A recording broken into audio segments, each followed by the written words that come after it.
More concerned about the live stream.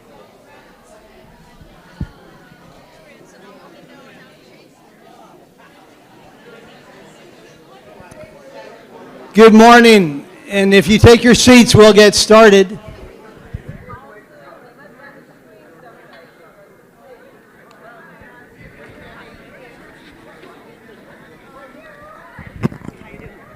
Were you going to say something too, or I just have 2 copies of this What because was I that? thought that whoever wants to connect with series of photographs, Okay. this would tell them where they are in the order. So these are just identical.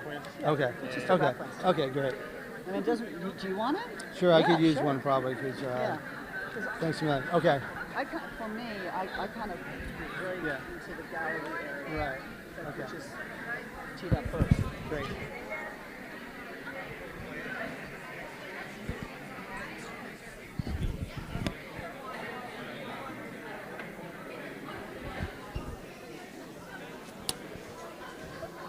All right, welcome. Great to see you all here. We've got some really fascinating stuff to cover. The Lord be with you. Let us pray. Oh, gracious God, you have birthed us into this life and breathed your spirit into our being to help us to come alive. Help us to come fully alive, which is the glory of God. And today, as we ponder pilgrimage in the Holy Land, where eternity entered time and the infinite became finite and dwelt among us in the form of Jesus Christ, help us to ponder the great mystery of the incarnation, as well as the crucifixion and the resurrection, which gives us hope in every dimension of our life, every waking moment, until you draw us home to our eternal rest with those who've gone before, and we have our joyful reunion and enter that life of infinite peace and joy. In Christ Jesus' name we pray. Amen. Well, so thank you for being here, and I want to ask those who are pilgrims on the Holy Land. We had 22 of us. If you would raise your hand, just raise your hand if you went on the pilgrimage so people can see you, and if they're seated near you, they will be able to ask you questions afterwards. Thank you very much for doing that. Now, a pilgrimage to the Holy Land is like a journey to eternity. There is so much to it, and it's the closest thing we have to insights to the birth and the founding of our Christian faith. Now, the main doctrine of Christianity is that Jesus is fully divine and fully human. And when you go to the Holy Land, you encounter the fully human side of Jesus, seeing where he walked and where he preached and taught and performed miracles, where he was born, where he died, and where he was resurrected and appeared. And so it makes the whole thing incredibly real. And at some point along the journey, you go from saying, wow, I used to believe, but now I really believe. Now, Israel is a complex country with a history stretching back over 11,000 years. You all know the city of Jericho, right? It's the lowest place on the planet Earth. And it is also the oldest city that we know. It's 11,600 years old. Imagine that, 11,600 years old. Now, I want to say at the get-go that Israel feels very safe. So if you've ever thought of going on a pilgrimage there, you're much safer going to Israel than you are going to New York City later today. No kidding. I'm not trying to put down New York. I'm trying to say you are surrounded actually by soldiers at all times, carrying automatic weapons. Now, that's a little unnerving to me. I'm not a big gun guy, but it's extremely safe. Jordan is far less tense, however. You rarely see any soldiers there. And once you cross the border, you just sense this tension going down because so much plays out in Israel in terms of religious, I want this, or this is my turf, etc. Far less in Jordan. Now, Israel is bordered by Lebanon to the north, Syria to the northeast, Jordan to the east, the Red Sea to the south, Egypt to the southwest, the Mediterranean Sea. Excuse me. I'm not going to show these yet. I'm going to do that later. Thank you. The Mediterranean Sea to the west, the Palestinian territories, the West Bank along the east, and the Gaza Strip along the southwest. Get this. The country is about the size of Vermont. That's how small Israel is. The United States is 448 times larger than Israel. Isn't that amazing? Israel's population is 8.9 million. Tel Aviv is the economic and technological hub of the country. Jerusalem is the capital, although East Jerusalem is not recognized internationally by most other countries as part of the capital. Israel was originally occupied by the Canaanites during the Iron Age and later by the Israelites. Over the centuries, it was invaded by the Neo-Assyrians and the Babylonians that swept down from what is now Iraq and Syria.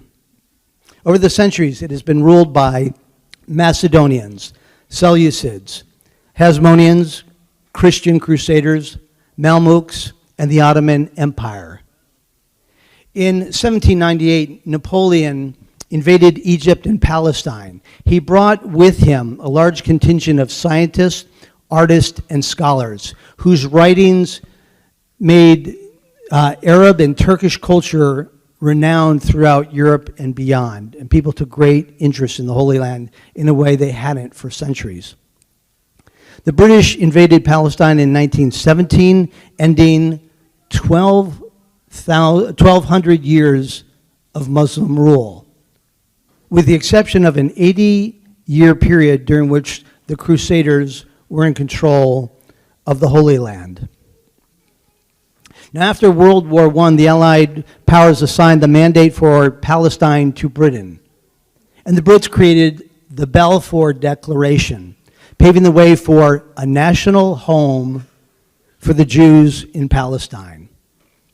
At the time, Palestine was part of the Ottoman Empire and had a small minority Jewish population. Following World War II and the Holocaust, the United Nations established the Partition Plan for Palestine, recommending the creation of an independent Arab and Jewish states, placing Jerusalem under international control. In the final months of the British Mandate, a civil war broke out between Palestinian Arabs and Jews, leading to the 1948 Palestine War. Israel declared independence on May 14th, 1948. Between 1947 and 1948, the Zionist forces forcefully removed Palestinians from their homes in towns and moved in. As Israel tells it, the Palestinians voluntarily gave up their homes in towns where they had often been living for literally thousands of years. But the Palestinians speak of it as the Nakba, which means catastrophe, in which they were forcefully moved, and it, in their minds, was ethnic cleansing. Between June 5th and the 10th of 1967, Israel initiated the Six-Day War under General Moshe Dayan. It was a war against Syria, Jordan, and Egypt, who Israel believed was preparing for a massive attack on the nation of Israel. Soldiers took over in the occupied West Bank, which now functions in a way similar to the way when the Romans occupied it during Jesus' time. Archbishop Desmond Tutu has spoken of Israel as similar to an apartheid state. Now, even Jewish commentators are speaking in those terms, which is amazing, as it runs the risk of losing its sense of democracy. There are now between 500 and 600,000 Jewish settlers have moved into the West Bank and taken over lands that formerly belonged to, were held by Palestinians. And it's tragic. In 1922, 27% of Palestine population was Christian. Today it is under 2%. So one of our purposes in visiting and in continuing relationships is to help support the struggling Christian population there. I firmly believe that Israel is at its best when Jews, Christians, and Muslims and others can all flourish together. It's like an incredible melting pot when you see them in their stalls in the souk or the marketplace, and where you can sense their gifts from all different countries coming and different religions being shared in the same place. The challenge has always been through the centuries when one of these groups, Christians or Muslims or Jews, say it's all for us. That's the danger. Today, Israel has divided up the occupied territory into 3 areas labeled A, B, or C. A is complete Palestinian autonomy. B stands for shared control between Israel's military and the Palestinians. And C stands for full Israeli control. And it's heartbreaking to see the Palestinians living like strangers in their own land. The 75th anniversary of Israel's independence is coming up in less than a month. It's a big deal. And right now, as you've probably read in the news or heard on the news, Israel is struggling to maintain a democracy as members of the extreme right have taken over a lot of leadership in the government. While we traveled, we did see police and soldiers and volunteers preparing for massive demonstrations. But we were not affected by any of those directly.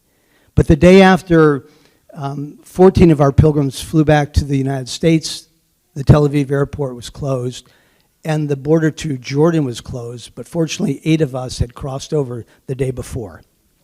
Timing is everything. So what did we see? We flew into Tel Aviv, a wonderful modern city where we met 4 of our pilgrims who had already arrived early and seen some of the sites that weren't on our list to see. They were Jim and Amy Elrod and 2 of their dear friends from Boston. We headed off to Mount Carmel, where Elijah the prophet had a showdown with the prophets of the Baal cult and proved that the God that he worshiped was really the God who's in control of things. We went on to Mount Tabor. We were jet-lagged and tired, but we celebrated the Eucharist up there on the mount where Jesus was transfigured before his 3 closest disciples, Peter, James, and John. And that was one of my spiritual highlights because that is perhaps the most significant miracle for me. It was a foreshadowing of the resurrection and the sense of the holiness of Jesus being revealed to these 3. We then headed off to our hotel in Magdala. I'd never spent any time in Magdala before. A few people would make that a big stop prior to 2008. Why? Because in 2008, the leadership of the Legionnaires of Christ, a Roman Catholic seminary based in Rome, but recruiting most of its students from Mexico, purchased a piece of land for $7 million to build a hotel and a retreat center right on the banks of the Sea of Galilee. As they started to build a wing out to the right-hand side, they found ruins. They found the ruins of ancient Magdala, where Mary of Magdala, or Mary Magdalene as we call her, came from. She was one of Jesus' closest associates. And so while the women were never named as disciples, they were clearly in his entourage, and many of them really helped to finance his ministry. When they uncovered the ruins, they found the ruins of a first-century synagogue right next to the hotel. It's one of only 7 in all of Israel. And as our guide Ghassan told us, he estimates only 50% of the ancient sites have really been discovered and excavated. It's costly to do an excavation. So there's so much more that we're going to find in our lifetime and over the next few hundred years that will be discovered in Israel, just as the Dead Sea Scrolls were only discovered in 1947 in a cave in Qumran, which we had the fortune to see.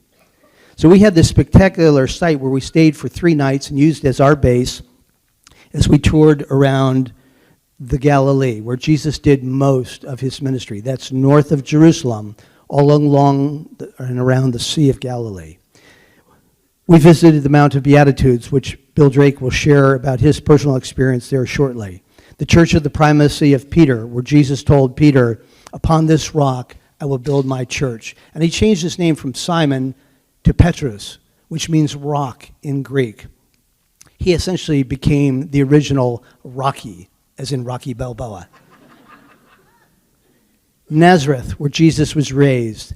Sepphoris, where Jesus and his father Joseph, we know that Joseph was a carpenter. We do not know for a fact that Jesus was, but trades passed from father to son, so it's very likely he was. There'd be much more employment in Sepphoris, which was a bustling Roman city with an agora and a forum, etc. And so they would likely have been employed there. And we have evidence of a real Jewish community within Sepphoris. I had not visited that in my previous two visits to the Holy Land. It was so exciting to be there. We went to Capernaum, and I have a wonderful slide of Jim and Amy Elrod in front of the sign saying, Capernaum, the town of Jesus. And this is where Jesus moved to and performed many miracles as an adult, including healing of Peter's mother-in-law. And they've built this very modern church over that site that looks like a flying saucer. They also have a second century synagogue there, and it's a very special place to visit. In the mornings, we could wake up early, and if we're on a totally different time frame, so you'd wake up at like 3 a.m. too, you got adjusted. But if you got out by 6 o'clock or 6:30, you could watch the sun peek over the hillside on the far side of the Sea of Galilee and watch the same sun rise over the same body of water that our Lord got to witness when he lived there. We visited a museum on a kibbutz Ginosar, that has a boat that was discovered in 1986 by two amateur archaeologists who were members of the kibbutz. They had hoped and prayed that they might make a major discovery of something. And the Sea of Galilee went down significantly for 5 years in a row, to the point that areas that had not been seen in lifetimes were now dry. And as they walked across the sand one day, they saw the outline of a boat. And they began to excavate. And they found a boat dating back to the 1st century. And we saw that in the museum. It's been very carefully preserved. They took extraordinary care because if they just unearthed it and it dried out, all of the wood would crumble immediately to dust. We left from there and had a boat ride of our own on the Sea of Galilee, and then docked in Capernaum, where we ate lunch of St. Peter's fish, which are these great, huge fish that are deep fried, accompanied by hummus at almost every meal, grape leaves, baba ganoush, wonderful bread, lamb shish kebab. We ate well. We made our way down to Bethlehem and visited the Church of the Nativity, built over the place where we believe Jesus was born. Everything that you expect to see like above ground is actually underground in the Holy Land, because the church has been built over it. When Emperor Constantine won the Battle of Milvian Bridge in 313 AD against Emperor Maxentius, who claimed he was the emperor, and Constantine said, "No, I'm the emperor," and they duked it out in a battle. He prayed on the night before and saw a vision of a cross and heard God speak to him saying, "In this you shall conquer." In the morning, he consulted his bishops who were with him, or the religious leaders, and then his generals, and they had this insignia marked on all of the soldiers' shields. They went into battle outnumbered 3-1 and carried the day. And Constantine became open to the Christian God thereafter. And so he made it legal now to worship as a Christian where it had formerly been illegal. He dispatched his mother years later at the ripe old age of 80, and if she can do it, you can do it, to go to the Holy Land to discover these holy sites and to build churches above them. In 333, she discovered, along with Bishop Macarios of Jerusalem, the site where they believe the crucifixion and resurrection took place. And the first church of the Holy Sepulchre was built there. Prior, there had been a temple to the goddess of love, Aphrodite. And so that was leveled, and then a church, the first church was built there. We saw where the Persians swept down in the 6th century and damaged that church enormously. And in 1009, the church was completely destroyed by the caliph who ruled at that time. It was then rebuilt by the Crusaders. We went to the site where John the Baptist performed Jesus' baptism. There's now a big area where you can stand and you can have whole groups, many of them at a time, renewing their baptismal vows. There were a group of Coptic or Ethiopian Christians there in the water, whole families splashing about. It seemed to me like a Coptic water park, very frenzied with activity. But there are days where you can visit that and there's no one there, and other times when there are hundreds of people there. Again, timing is everything. We visited Kiersey, where the Gerasene demoniac was healed by Christ, and where the demon was cast out and sent into some pigs who hurled themselves off of a cliff. Then we went to Bet Shean, which has magnificent ancient Roman ruins, and one of the places we did not get to was Nablus. This is ancient Shechem, an important holy site for Jews and groups before the Jews settled there. But it is now a city that has had tremendous tension, and therefore more than 40 Palestinians had been killed by Israelis since January 1st. In Nablus, the city's been closed down since November for pilgrims and tourists to visit. We did see Abu Ghosh, which is one of the 3 towns that claims to be Emmaus that we heard Terry preach about so beautifully today, and Susie in the Messy Church service. Bethany, Cana of Galilee, where Jesus performed his first miracle, turning water into wine. Hebron, where the patriarchs are buried, Abraham and Sarah, Isaac, Jacob, Rebekah, and Leah.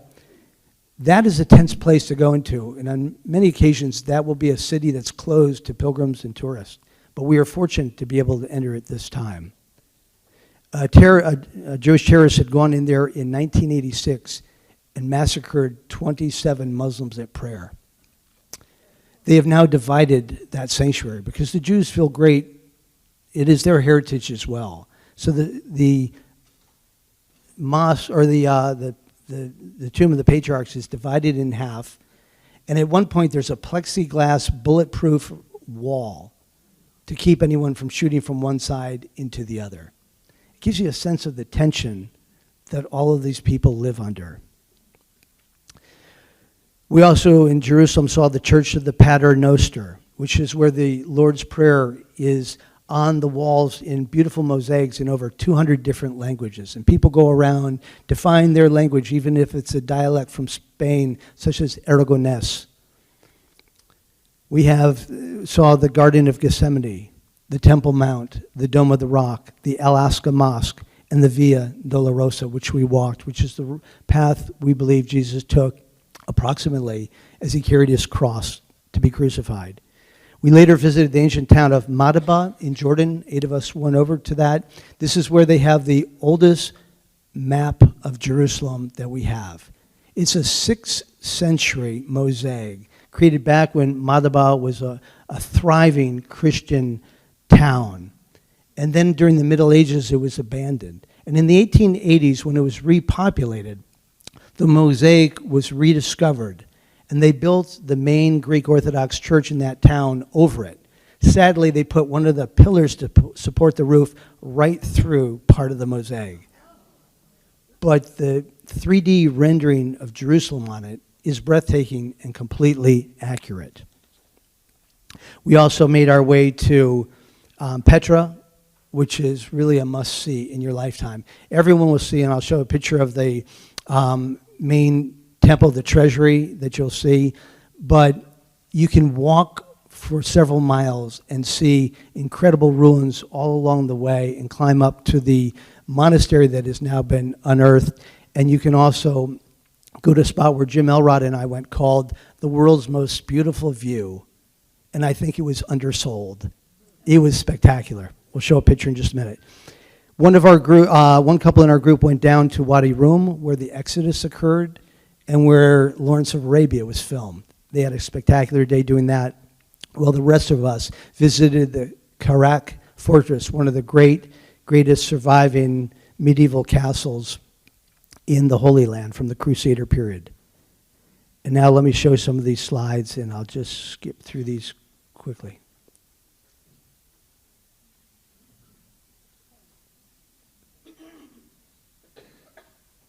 They let me vest, which is great. In a lot of places, sadly, women cannot vest. This is Mount Tabor, where they have that beautiful church. This is watching the, can you see okay? Okay. Let me go back.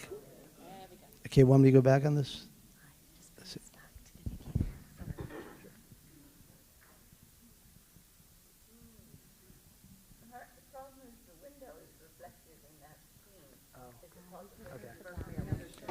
Okay, so they would let me vest at many of these holy sites and lead a service. We worship there at Mount Tabor in a little chapel to the side where Jesus was transfigured on that mount.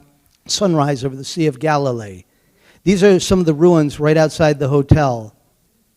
This is one of the most famous mosaics in Israel.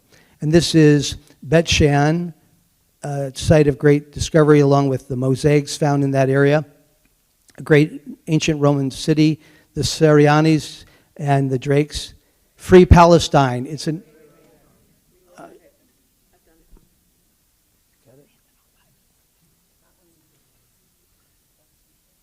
Do we need to start again? No. Okay. This is the Basilica of the Ascension, built over the spot where Mary was met by the angel Gabriel, who announced that she was giving birth to Jesus. This is the grotto or cave where the angel appeared to her. The exterior of the building. Nazareth is a thriving community. The pomegranate juice, if you could stop and get some as we walked about, was to die for. We often met in caves and sanctuaries and ancient chapels. This is the church of Cana in Galilee where the wedding miracle took place. And this is a boat that is used as an altar. The altar is in the shape of a boat.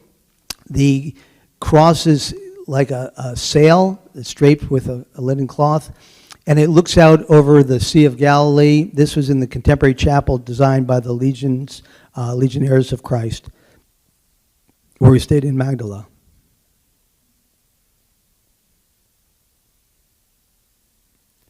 This is a picture of Jesus, or the woman touching the hem of Jesus' robe. This is that first century synagogue right outside the hotel. This is the Mount of Beatitudes, where Jesus preached the Sermon on the Mount. And Bill Drake will speak about that briefly in a minute. This is the Jesus boat that was discovered in 1986. Brooke Cedarberg leading us in a prayer on our boat ride across the Sea of Galilee. Pat Beatty looking out from the boat. Mary Catan, member of our staff and great member of the church. It was springtime, and the flowers were coming into bloom. This is the church of the primacy of Peter, where Peter on that rock was named the rock by Jesus. This is in the Sea of Galilee right there. This is Capernaum, Jesus' town, and that's what it looks like, the ruins. That's that modern church built over St. Peter's mother-in-law's home. That's looking out over the Sea of Galilee. This is a 6th century Byzantine church at Kürsi, where the miracle of the healing of the demoniac took place. And this is an ancient baths where they would have hot water going through there. This is all at Bet Shan, the tell where it's been excavated. It's breathtaking to walk among these ruins, to touch the stones, and to see the huge dimensions of this ancient city, where perhaps as many as 250,000 people lived. There's their forum. We ate so well and had great meals. We had, even before those who went to Jordan, we had 30 meals together, and people got along extraordinarily well. Great conversations. This is a shepherd leading his flock with a cell phone. I love that. This is the Coptic water park, or where John the Baptist baptized Jesus. This is the wall that is used to divide the occupied lands and to keep terrorists out from Jerusalem and other places, but it runs right across Palestinian property. Some have said it's a complete land grab and also an attempt to take water.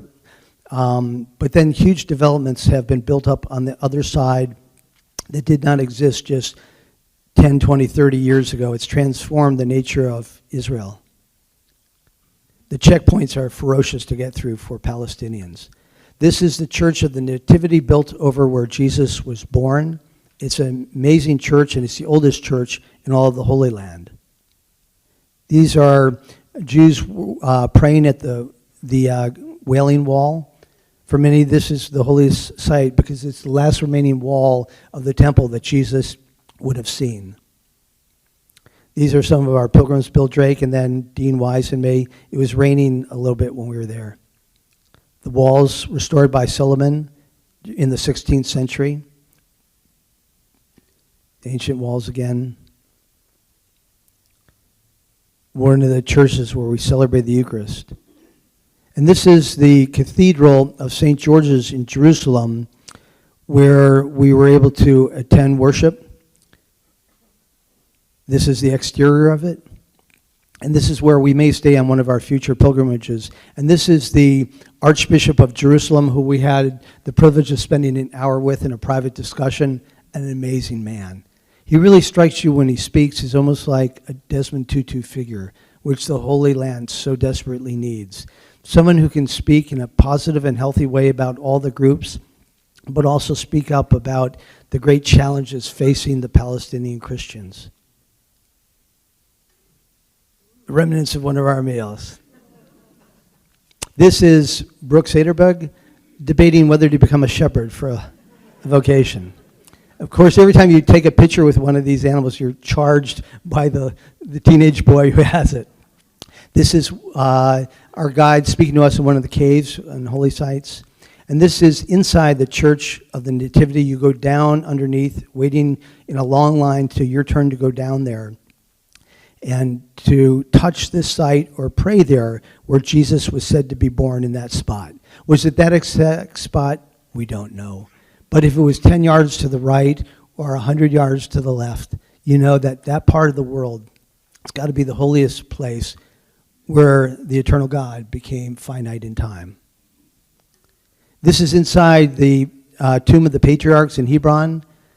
The Islamic art is absolutely spectacular. They can have no images of humans or of animals, so they use scroll and beautiful plant-like design. That's the exterior of that great tomb. This is Sarah Boyle, just like one of the handmaids. This is inside the tomb in one of the tombs of the patriarchs. Or no, that's actually in the Church of the Nativity. This is again inside the tomb of the patriarchs. This is Amy Elrod. I love that coat. We had to dress like this to go inside the tomb. The woman had to dress like that. That's Jim beside her and Bill Drake in the back. This is inside one of the churches where we prayed before heading out. And this is a neat shot. This was taken inside St. Vincent's Creche. These are orphans, Muslim orphans. And what we learned is Muslims do not permit adoption. So these children are raised until they're about 6 years old, and then they're moved to a village where they're raised until they're 18, and then they're expelled to be all on their own with no family. No one can adopt them. It's simply heartbreaking. So we made a contribution in every place that we visited like this. The kids were adorable. This is inside the upper room where it is believed Jesus celebrated the Last Supper. Some say that the door in the very back is the room where he actually held the celebration, but this is where all the pilgrims gather. We said the Lord's Prayer and sang Amazing Grace after a lot of the crowds had cleared out. Again, you have a lot of traffic of different pilgrim groups passing through at the same time. This is the church built over where Jesus was imprisoned before he was crucified. There's the famous Dome of the Rock, the most profound. This is our guide, Ghassan. This is inside one of the souks. Incredible spices and things. This is Jim Elrod next to our guide, Ghassan, reading a lesson inside the prison cell where Jesus was lowered through the rocks on a rope through that hole to be imprisoned before he was tried and crucified. And you can see in the background the tombs there. It's believed that when the Messiah returned and came down the Palm Sunday route, those who had been buried on this hillside would be raised from the dead as the Messiah passed by. This is the kind of stone that was used to seal the tomb where Jesus was interred, a scene from the Garden of Gethsemane. There's Mary Catan there. There's some ancient trees going back 2,000 years there. The Church of the Pater Noster with the Lord's Prayer along the walls. Our group from the top of the Mount of Olives. So the Dome of the Rock, I'll just say something briefly about it. It sits on the ancient temple mount. No other building is more emblematic of Jerusalem than this building. It is believed it is built over the site where God collected the dust to form Adam and Eve. It is believed it is built over the same site and rock where Abraham went to slay his son Isaac. Muslims, however, believe that that Abraham went to slay Ishmael, his son, not Isaac. And it is a place where the prophet Abraham was said to have been in the cleft of the rock, underneath the great big rock, where he was transported to the seventh heaven on what is called the night ride or the night journey. And so it is the third holiest site for Muslims around the world. It's built on top of the Temple Mount, which is very important for Jews. It's where the original temple was built and was destroyed. And it's also very significant to Christians. The Temple Mount was destroyed in 586 BC. This is where the Holy of Holies stood before that. It could be entered only once a year by the high priest on the day of Yom Kippur or the Day of Atonement. The temple was destroyed in 586 BC and then rebuilt and then destroyed again in 70 AD and never rebuilt. It is the most fought over part of all of Israel. And so when like a Jewish president goes up there or any Orthodox Jews to pray, it is viewed as a direct affront by the Muslims who say this is our turf, and it can trigger an intifada or all sorts of things. While we were up there, and we were fortunate to get up there, we saw 3 Israeli soldiers escort a Orthodox Jew off the mount for fear that it could create some kind of tension. We were there just before Ramadan started. Here we are walking down the Palm Sunday route. This is inside the Church of All Nations in the Garden of Gethsemane. Beautiful mosaics and stained glass windows. That's the exterior of that church. The Garden of Gethsemane. Again, some of the trees go back 2,000 years or more. Jesus may have seen them. These are famous windows designed by Marc Chagall. That's inside a hospital in Jerusalem. Here is the Temple Mount and the Dome of the Rock. Just so you know, that was not gold until 1959. For almost 1,200 years, that was a dark gray, but now it is the emblematic design of all, or the view of all of Jerusalem. We could not go in there, but I know some other groups have, so we'll look into that and see if we can do that in the future. This is a view from Masada coming up on the cable car. This is where it's not a biblical site, but it's where the Jews held out against the Roman occupiers down below. They built their fortifications down below, and this is up above. This was Herod's fortress, where the Jews held on, and before the Romans could finally breach it, all of the Jews up there committed suicide.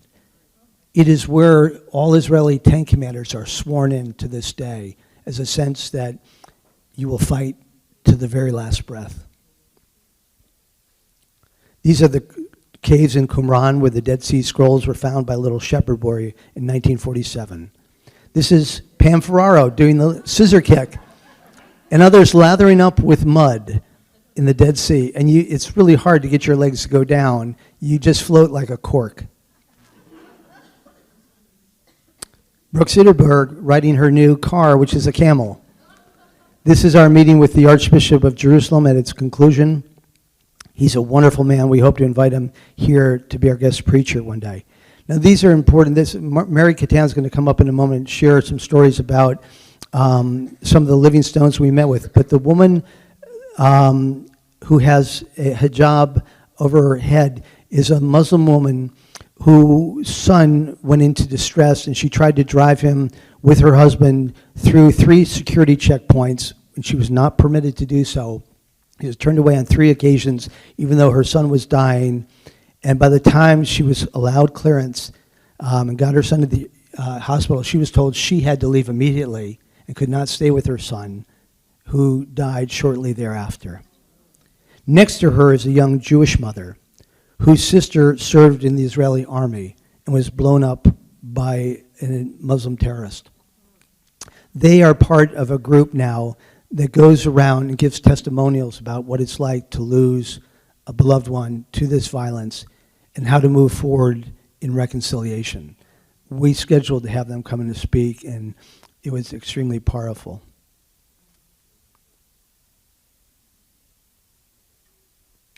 This is a model of what ancient Jerusalem looked like. You can see this at the Israeli Museum.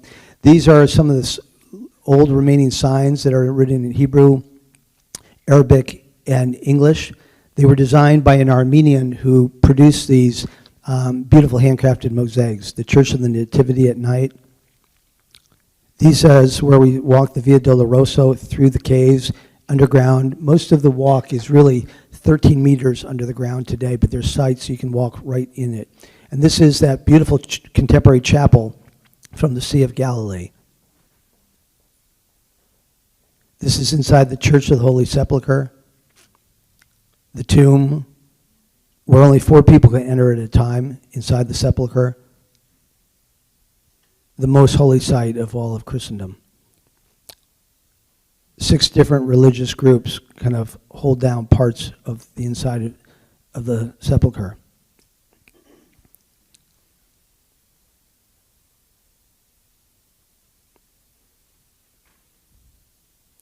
Jesus is both believed to have been crucified there and resurrected. And this is inside the, more inside shots of the frescoes and mosaics.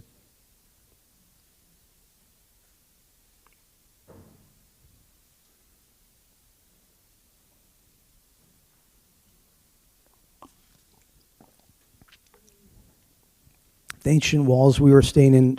This is Emmaus, Abu Ghosh, where we went to visit inside the Crusader Church down in the crypt. Another exterior shot of it. Very peaceful, beautiful place 7 miles outside. And this is Caesarea Maritima, overlooking the Mediterranean. This is where Herod Antipas had his fortress and palace. It's a spectacular sight. The horse racing arena, the Crusader Fortress. This is a place where we went out for drinks, and we hope to stay there the next time we come there. It's one of the Orthodox Jews walking through the streets at night. Camel traffic jam. This is up on Mount Nebo in Jordan, where we overlook the exact spot from there where Moses was said to have looked over the promised land, but he could not enter, but that's what he saw at the end of wandering in the wilderness. This is the Madaba map. In the center, you'll see the 6th century, roughly from about 550 AD, oldest map we have of Jerusalem. Inside that Greek Orthodox church. This is in Petra, where you walk through these rock valleys till you see the great treasury there that's classic, known best from Indiana Jones. It's a breathtaking place to visit. Some of our pilgrims took the donkeys up, and this is the view from the very top. And the world's most beautiful view. It was spectacular. And that's the final slide from the Dead Sea, from the Jordan side. I'd love to ask Bill Drake to come forward and just share a minute about what it was like to worship on the Mount of Beatitudes. And Annie, his wife, is going to join him. It was so great to have you on the pilgrimage. Thank you, Annie. This was so easy, for one thing. We're riding around. I didn't feel at any security risk for 1 minute at any time. There was nothing. It's like Merrick said, New York's more dangerous than this. And we're driving around in this big, brand new Mercedes coach bus. And it's fun to go around with your friends and everything is arranged. You know, it was just kind of like, sit back and relax. You're going to see Roman things, Muslim things, Christian things, Jewish things. It was just remarkable. But for me, I guess it was like day 2 that we ended up on the Mount of the Beatitudes. And I guess what the Bible calls a mount and the Sea of Galilee. The Sea of Galilee is like a 15-mile-long lake. You all are from New England. For you, it's a lake. For them, it's a sea. And the Mount of the Beatitudes, for them, is a mountain. And for you, it's a hill. So basically, it was a little hill looking down on the lake. But we're up there, and, you know, Jesus is walking there. And he said, right where we were, he said, "Blessed are the poor in spirit, for theirs is the kingdom of heaven. Blessed are those who mourn, for they will be comforted. Blessed are the meek, for they will inherit the earth. Blessed are those who hunger and thirst for righteousness, for they will be filled. Blessed are the merciful, for they will receive mercy. Blessed are the pure in heart, for they will see God. Blessed are the peacemakers, for they will be called children of God. Blessed are those who are persecuted for righteousness' sake, for theirs is the kingdom of heaven." And then finally, blessed are you when people revile you and persecute you and utter all kinds of evil against you falsely on my account. Rejoice and be glad, for your reward is great in heaven. For in the same way they persecuted the prophets who were before you. So a man, just a man with 2 hands, it could have been you, stood on top of this hill and said these words right where we were, like over there or over there. And there were hundreds or 1,000 people on that hill that he spoke to. And he probably didn't even raise his voice, but he said those words, and Matthew wrote them down. And for 2 centuries, billions of people have been thinking about that. And if I can live with that love and humility, well, that's worth doing. And that all, you know, you were there. He was standing right where Merrick's sitting to say those words, which will last forever. That was unforgettable.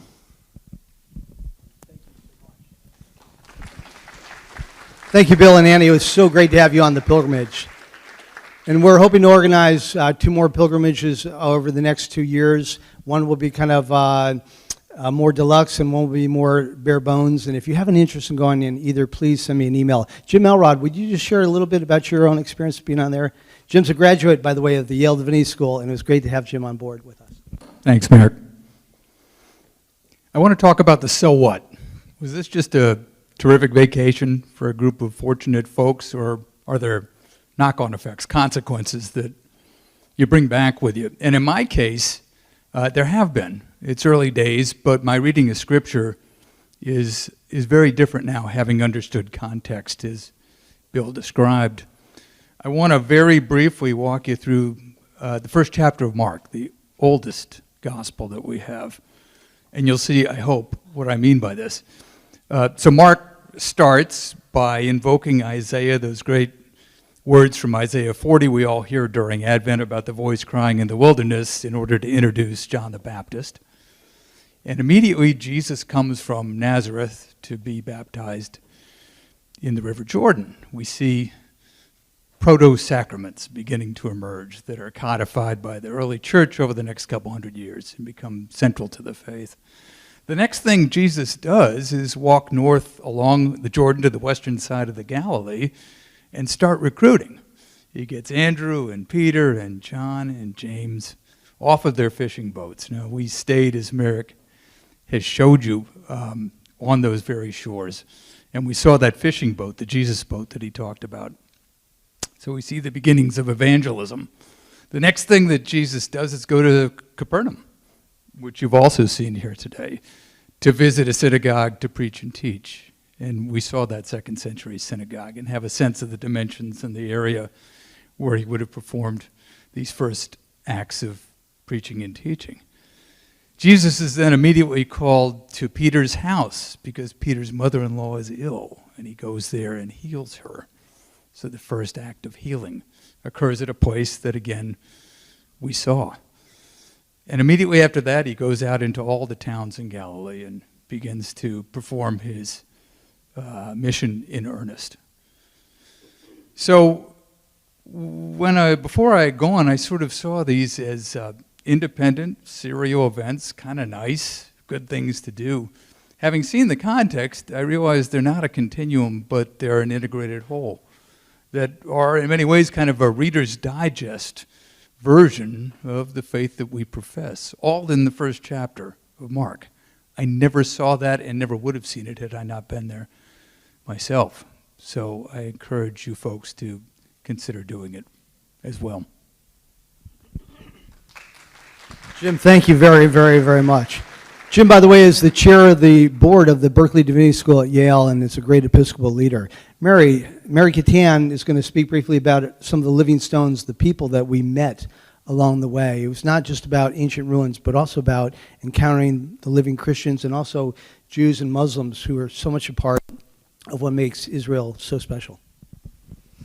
So, yes, living stones. And why are they called living stones? I think one of the things that I most enjoyed when all the way through our trip, which was just amazing in every way with all of the beautiful churches and landmarks and sites, but what I really loved trying to do was just temporarily erase everything that had been built, the cities and the roads, and try to imagine really what it was like for Jesus, and to look out and see the land, that rocky, hilly, rough land, and where there just are stones and stones and stones.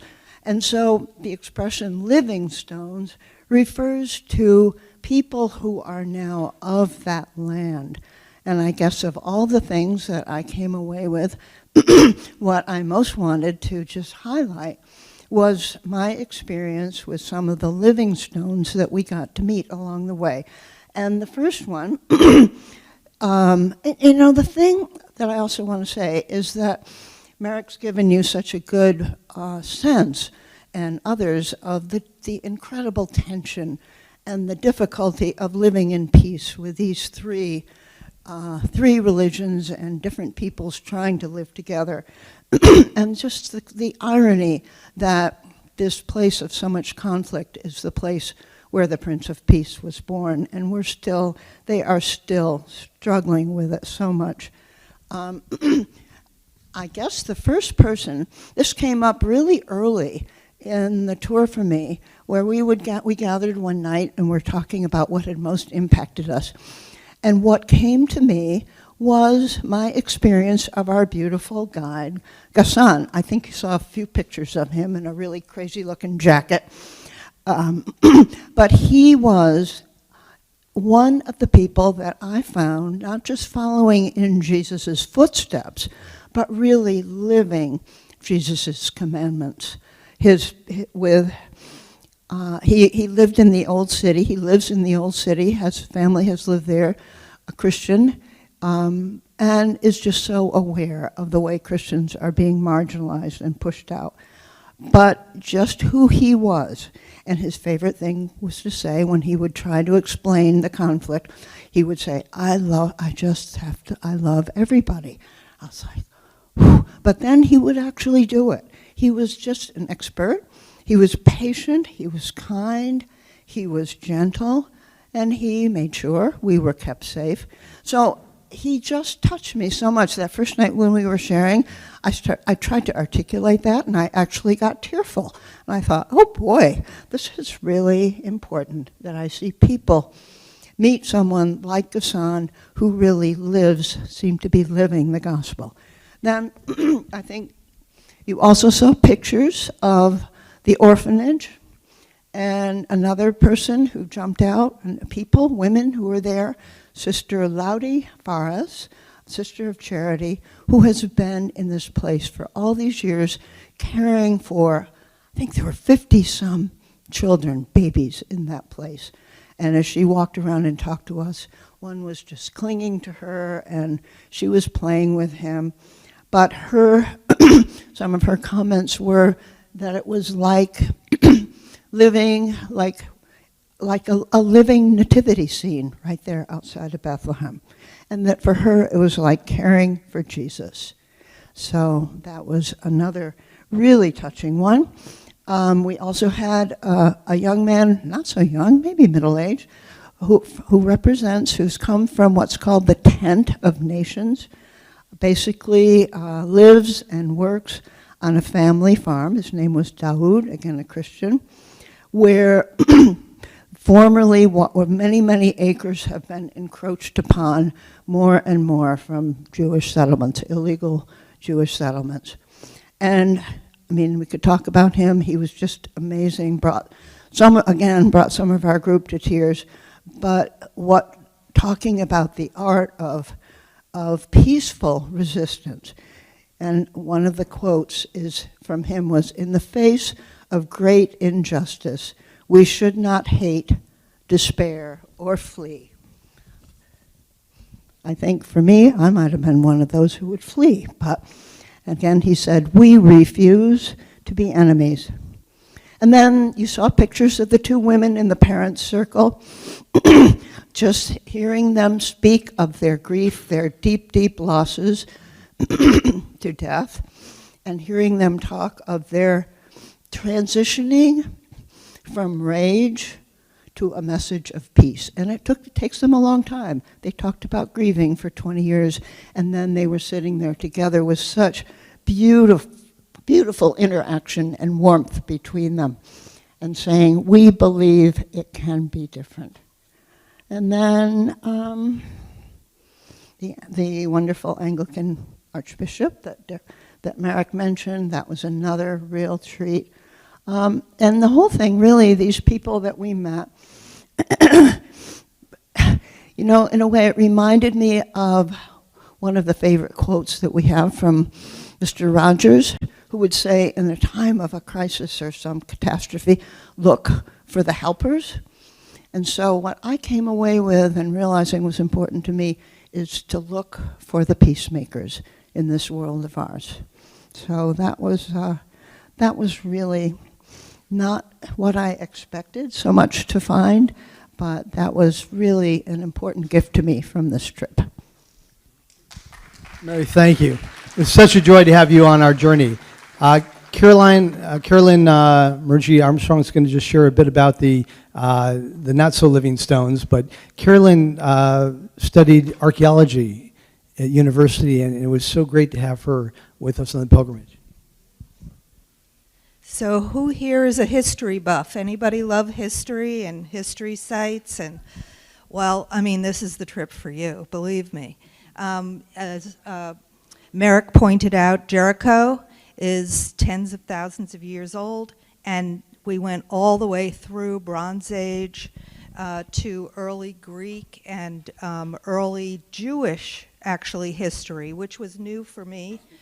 The Jewish history, actually, and old synagogues, but the Roman ruins were unbelievable. If you've been to the Forum in Rome, the Israeli sites and our site Jerash in Jordan were spectacular, actually better than anything you'd seen in Rome, or even I would like, it's a sacrilege, but even maybe in Greece.